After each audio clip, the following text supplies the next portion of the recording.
teman-teman, kami dari kelompok 3, 12 IPA 3 SMAN CMBS akan memaparkan subbab bahasa Indonesia, yakni kata serapan.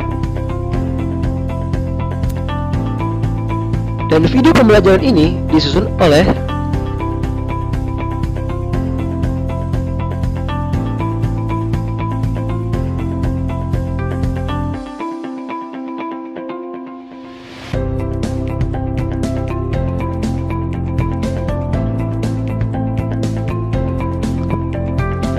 Nah teman-teman, apa yang kalian ketahui tentang kata serapan?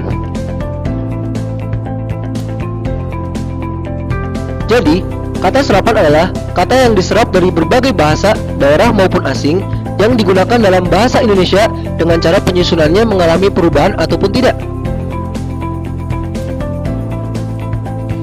Bagaimana kata serapan bisa muncul?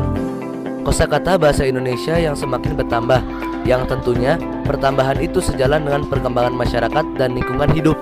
Pesatnya kemajuan di segala bidang ilmu pengetahuan dan teknologi dapat memperkaya atau memperluas kosakata. Bagaimana perkembangan sumber kosakata? Jadi teman-teman, sumber perluasan kosakata itu pada garis besarnya ada dua macam, dalam dan luar. Dalam, sumber dalam adalah swadaya bahasa Indonesia sendiri. Swadaya itu dapat berwujud pengaktifan kata-kata lama, pembentukan kata baru, penciptaan kata-kata baru, pengakroniman. Luar, sumber luar perluasan kosakata Indonesia adalah kata-kata dari bahasa serumpun atau bahasa-bahasa daerah yang terdapat di Indonesia, bahasa asing. Kata-kata yang diambil dari sumber luar ini disebut kata pengutak, atau lebih akrab disebut sebagai kata serapan. Dan selanjutnya, berlanjut ke proses penyerapan kata. Jadi, proses penyerapan kosakata dari bahasa asing terdiri dari 4 macam, yakni adopsi, adaptasi, terjemahan, dan kreasi. Jenis penyerapan kata yang pertama, yakni adopsi. Adopsi adalah pungutan secara utuh, tanpa perubahan atau penyesuaian.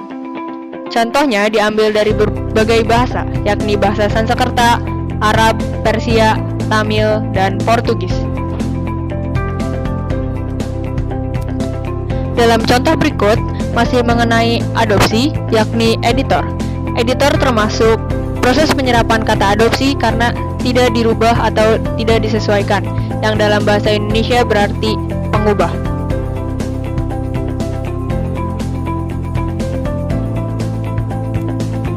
Selanjutnya ada adaptasi. Adaptasi adalah pungutan yang disesuaikan dengan kaidah bahasa Indonesia.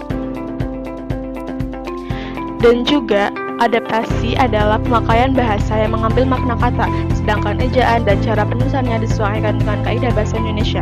Contohnya, esai seharusnya ditulis ESSAY, namun kita adaptasi jadi penulisannya menjadi ESAI. Selanjutnya adalah terjemahan. Terjadi apabila pemakai bahasa mengambil konsep yang terkandung dalam bahasa asing itu, kemudian kata tersebut dicari padanan dalam bahasa Indonesia. Contohnya, Ira sedang mengamati pertumbuhan tanaman jagung di greenhouse. Greenhouse artinya adalah rumah kaca.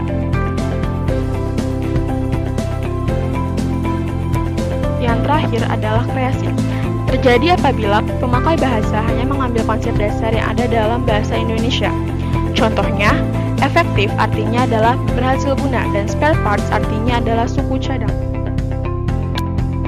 Nah, teman-teman, sekarang kita beralih ke contoh soal.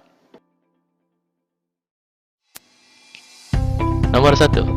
Pemakaian bahasa yang mengambil bentuk dan makna kata asing secara keseluruhan disebut. Jawabannya B. Nomor 2. Di bawah ini yang merupakan contoh penulisan unsur serapan dengan cara kreasi yang benar adalah. Jawabannya A. Efektif. Nomor 3. Kata serapan masuk ke dalam bahasa Indonesia dengan 4 cara, yaitu sebagai berikut, kecuali. Jawabannya E. Morfologi.